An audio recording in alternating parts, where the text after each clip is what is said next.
So let's go through each track and tell me about the genesis, how you put it together, and all that kind of stuff. Okay. So Across the Street, how did that come about? Across the Street was actually the first song that arrived for the album writing. And it was shortly into the lockdown period of the pandemic. It was a difficult period, but in terms of having an intensive time to make music, it was pretty good. I was looking for sort of lyrical ideas, and the theme of Across the Street really is that it was based around that sort of the NHS clapping. Everyone's there, sort of smiling at each other. But what happens when everybody goes back into their houses? It's that sort of brave face sort of thing. Thematically, it's about potentially what could be happening behind closed doors, and how you should feel about it, how you should deal with it. I just tried to inflect a positive vibe into the lyrics to make it feel like it was something we could get through, and it was something that you could take strength from.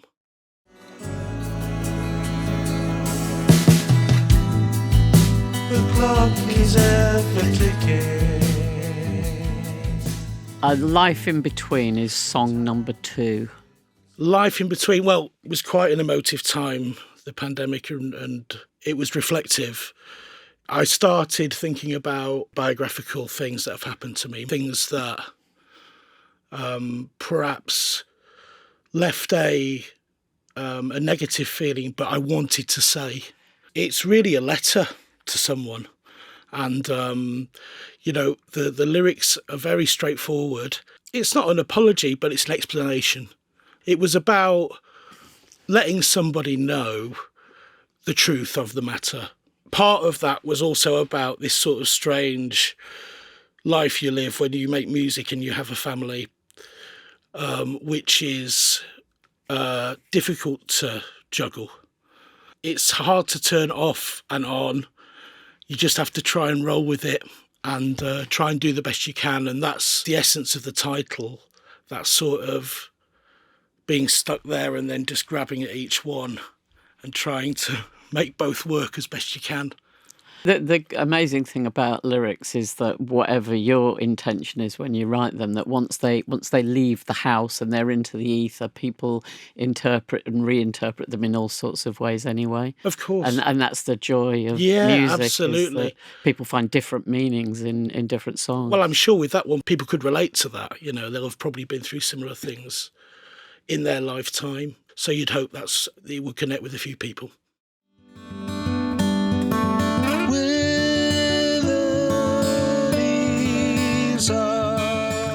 Okay, song 3 is Where the Leaves Are Falling. Yeah, well, that's about my mum and dad.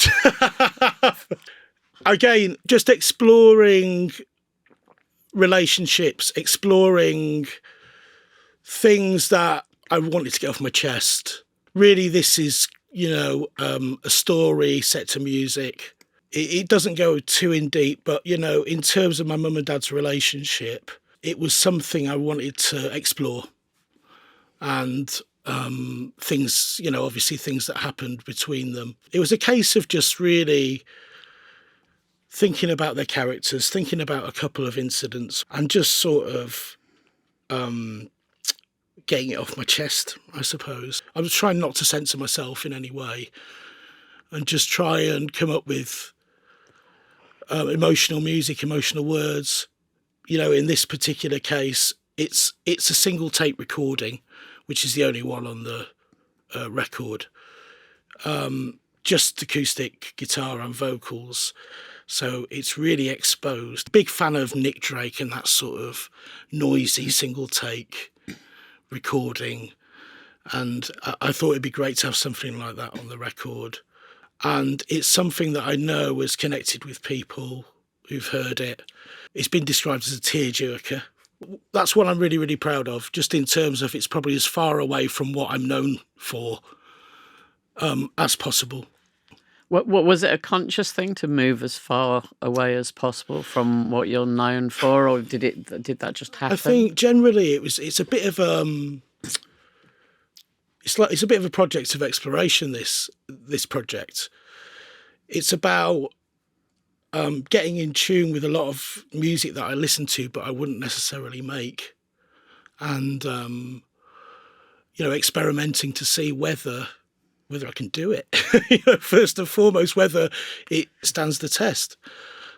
And dare I ask, are your parents still together? Do you know what they are now? And it seems like the best decision they ever made in the end, which is crazy considering what they went through. But Maybe that could be the second album's subject. Yeah, maybe. Although I don't know if I should do happy endings. I mean, I don't know if there is any happy endings on this record, but it's like, they've reached a stage of companionship now where really they rely on each other. And as you get older into your elderly years, obviously I think you lose a lot of that anger and bitterness. And, it's quite cute to see them in action now.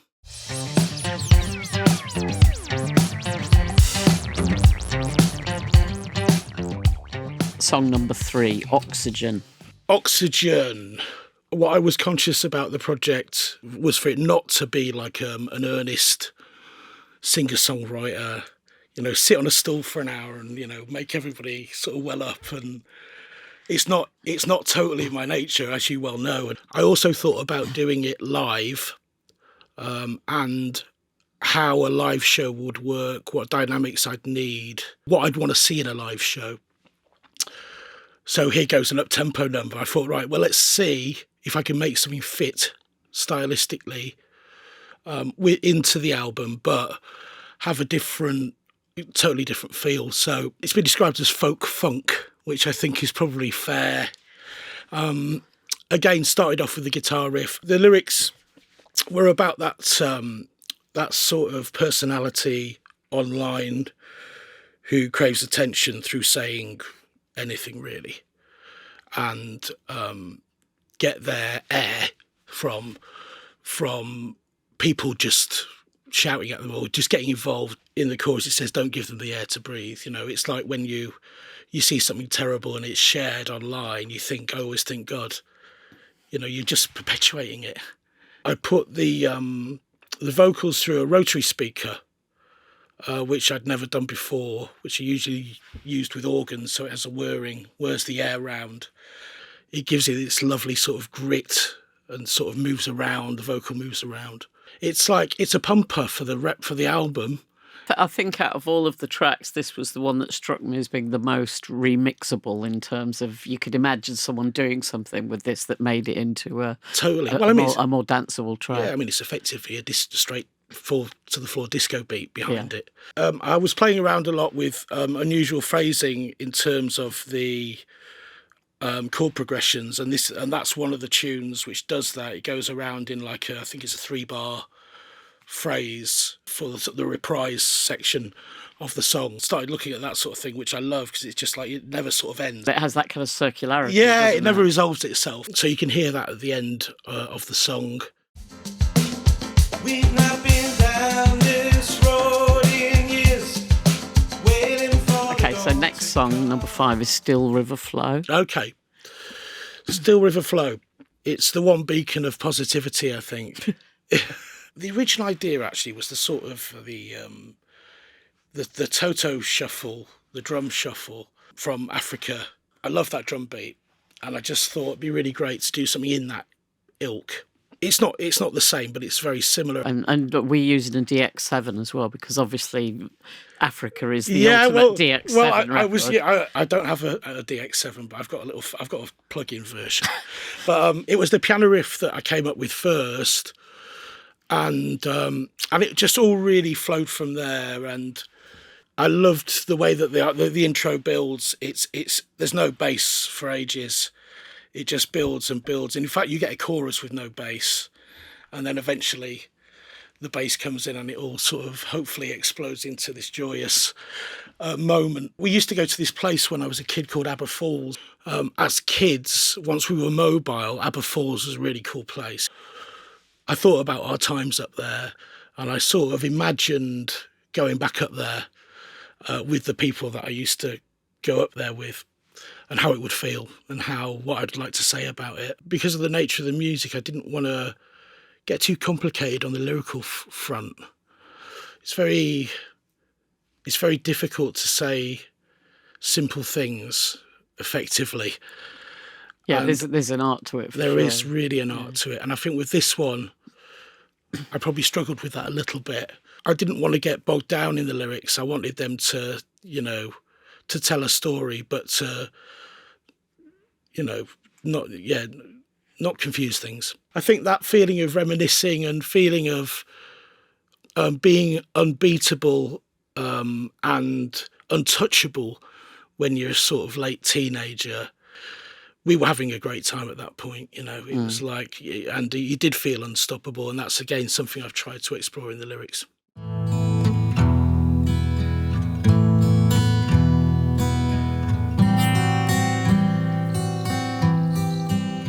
Song number 6 is the Ballad of San Marino.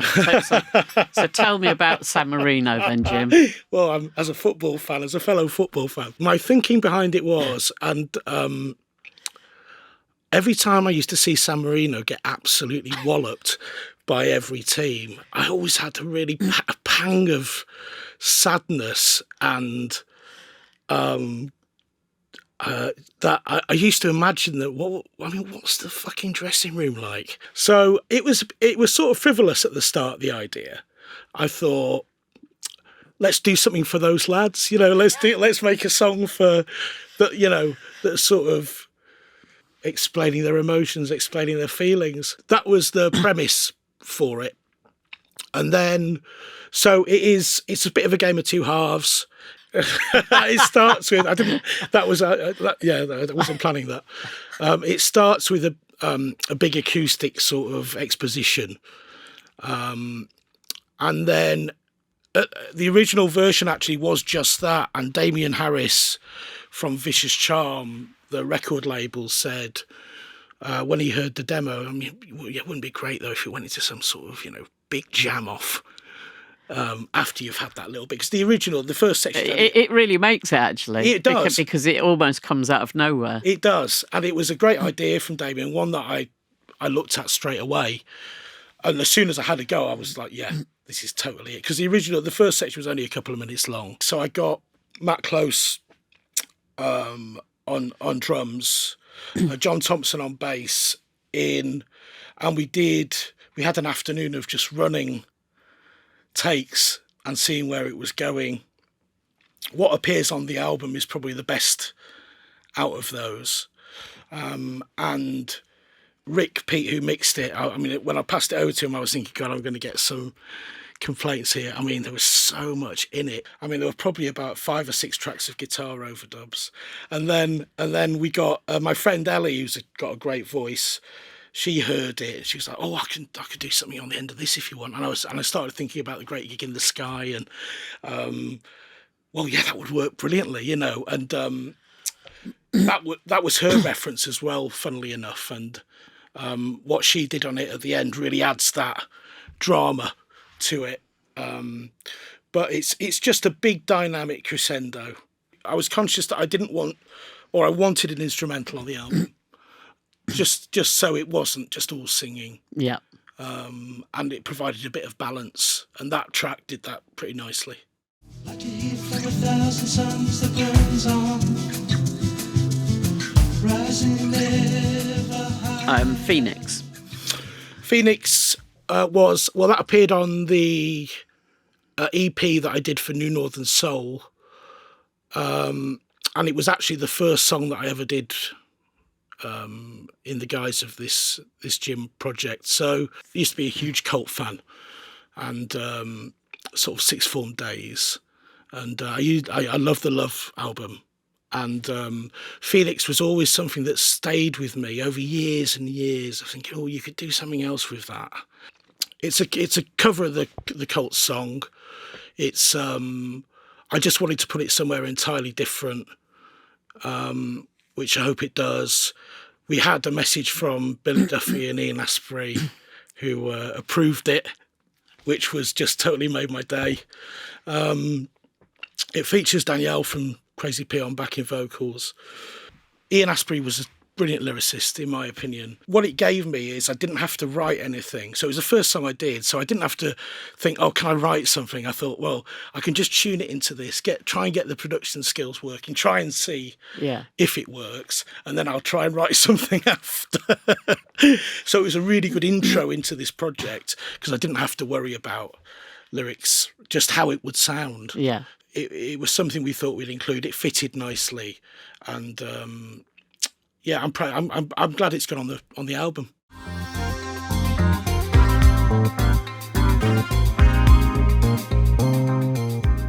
Right, song number 8 is Sea of Unbelonging.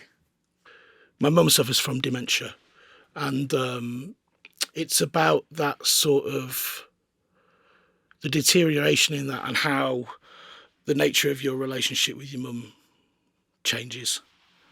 And dissipates until really, there's no connection there, really. You can't connect on things that have happened. You can't connect on memories. You're just a person in front of them. And it's something that it was hard to write, but at the same time, I wanted to put a positive spin on it. Obviously, the music it's set to is... it's not, it's quite up. It's probably the most yacht rocky sounding one off the album. And I think that sort of paradox works quite well. In fact, I would say, I mean, I've heard people mention yacht rock in the context of the album, but actually it's the only one that's, where the keyboards are really quite yachty. Yeah. Well, I'm a big fan of Michael McDonald and his... I think what his keyboard playing, his piano playing, electric piano playing is totally unique, style of his own. There's nothing more joyous than like playing a doobie song, at the keyboard. It's a lot of fun. When you learn something, you work it out, you're sort of like, God, it's again, deceptively simple. But it was always moving in terms of key changes. So just when you thought you get settled, he'd shift it up somewhere else, and then even another one before you eventually got back. And it's something that I was playing around with. The idea of doing that, it really appealed to me. It didn't really bother me too much that the music was up and the lyrics were perhaps on the downside. It was... I felt that it worked.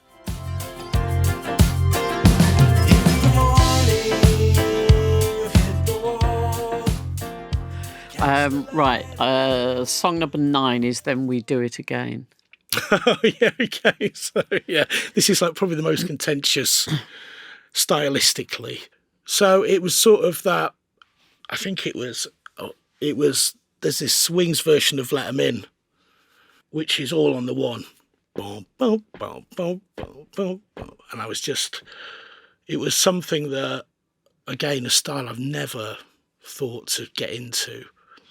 But I thought, wouldn't it be great if you could have... I was flirting with the idea of writing a song about making bad decisions late at night when you've had a few drinks and, it turns into... the morning, and then it might even continue.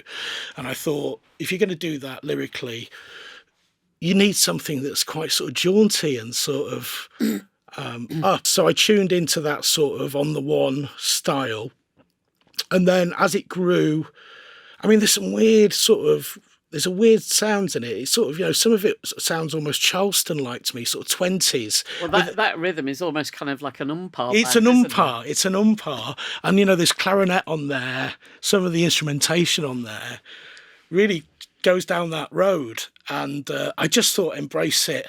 When I was working on it and I was playing it to people, it was always an eyebrow raiser.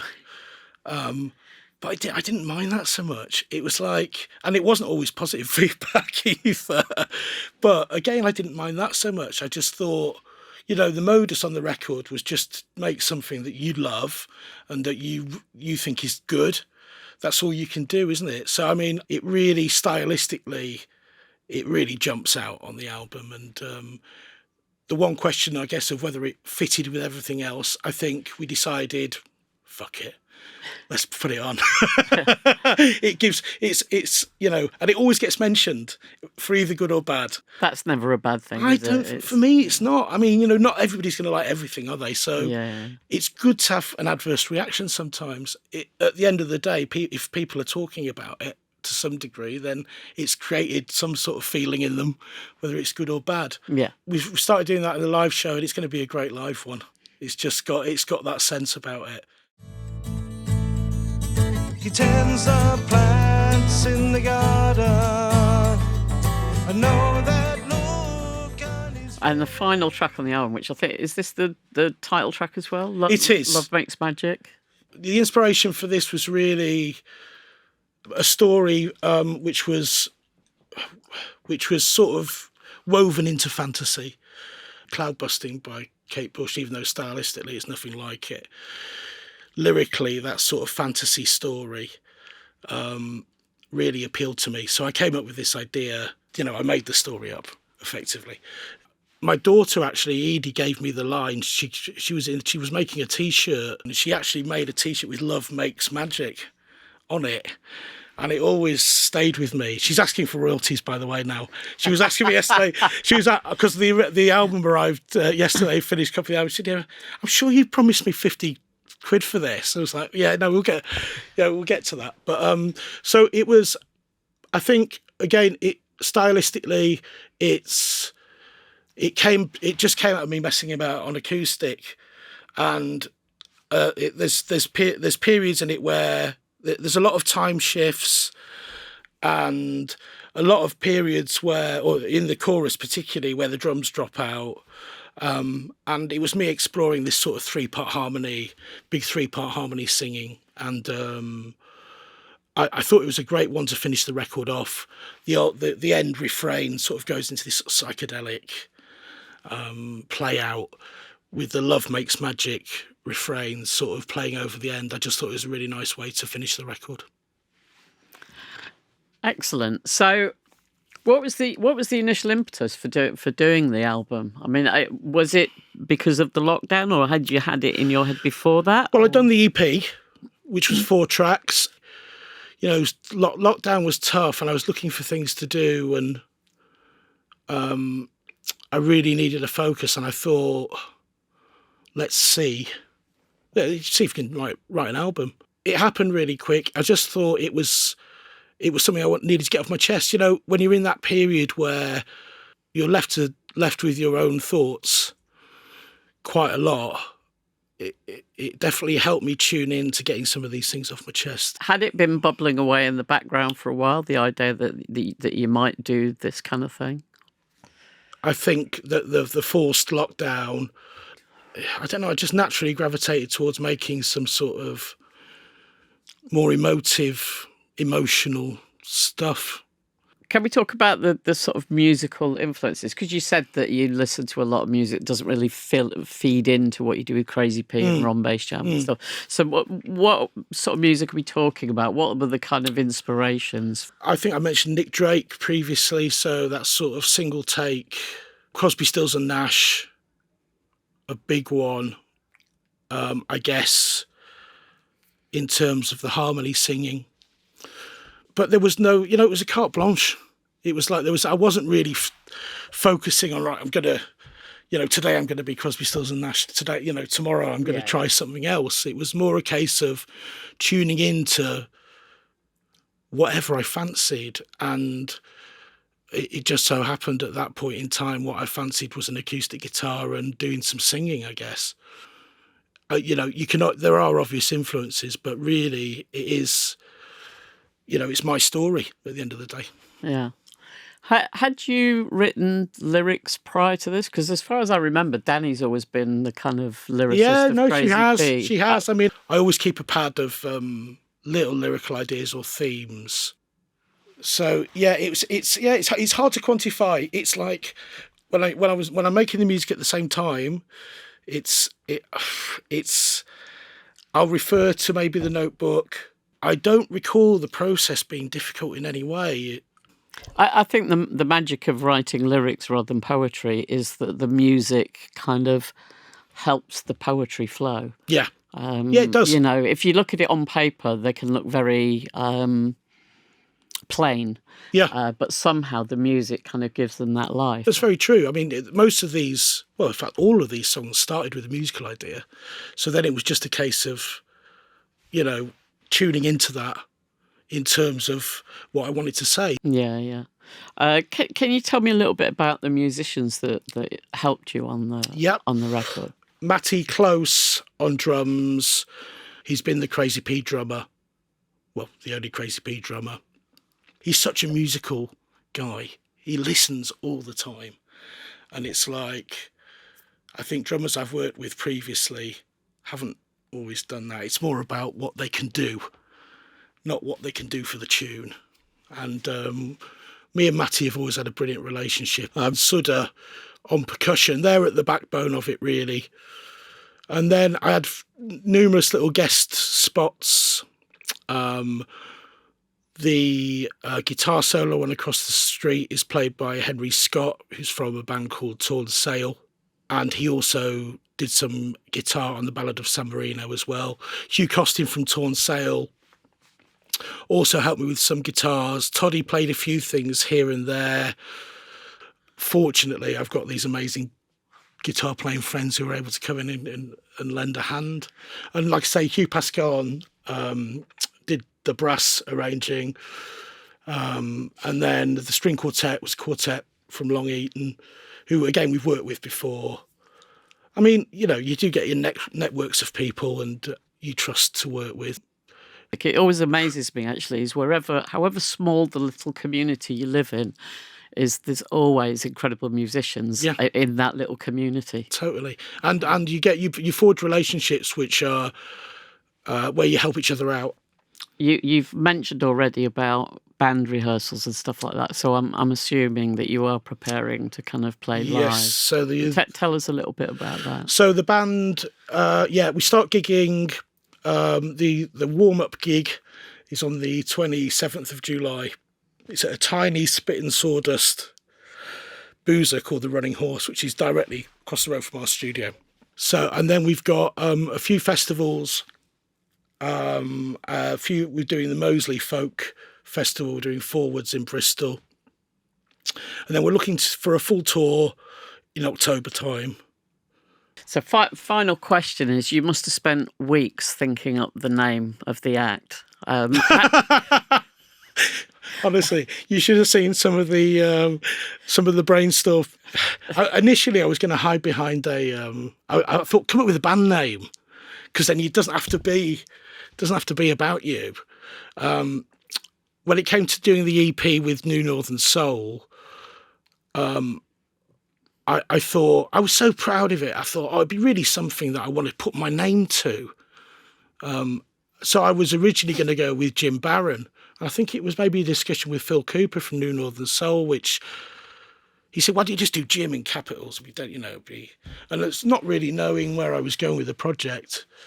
I said, yeah, cool. And then following that, when the album got signed to Vicious Charm, there were more discussions about the name. And we found that it was just becoming more and more contrived. And was there anything necessarily wrong with just calling it Jim? It's me at the end of the day, so I mean, it couldn't be clearer than that, could it?